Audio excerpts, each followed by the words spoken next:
you went travelling. You did. You took like how long did you take off in between the second album coming out? Well, and it was technically a year, but I was recording for most of that, so I was only travelling for like three months, like intensely. And you tried to go places where people didn't know you. Is that right? Some of the time, at least.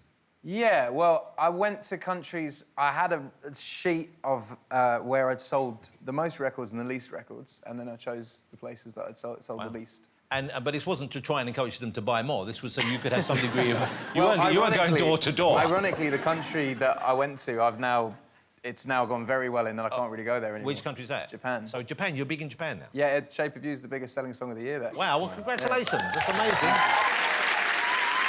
And you've written for so many other people as well. You've written with Rita Ora, of course, who's here this evening. You helped her have her last hit, of course. Congratulations. She's and then you've written with or for Justin Bieber as well, I believe. Yeah. Now the Biebs is a somewhat divisive figure to many. I like the Biebs. but do you know what? At every phase of the time that I've known him, I've never come out of a situation without an awesome story. And he's now totally sober. He's really good. Like, and we're in Japan, and he'd done a phone commercial that he probably got paid a shit ton for, and I was doing... Sort of Ramsey money, yeah. A little bit more, I reckon, but...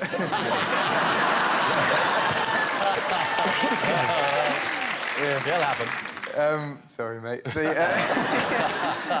Yeah, and I heard he was in town. I was doing some promo, and he was like, "Yeah, dude, let's hang." And I was like, I don't really want to go out and have loads of paparazzi there. So I was like, well, I know a really good dive bar that's made out of a train carriage that's called Train Bar, that when you ring a bell, you have to buy everyone in the bar a shot, and you're there with loads of rocking Japanese people, and everyone's like, yeah! It's a great fun party. Oh, man, it's great, yeah. So I was like, we're going there, and he was like, OK, and he turned up on his own.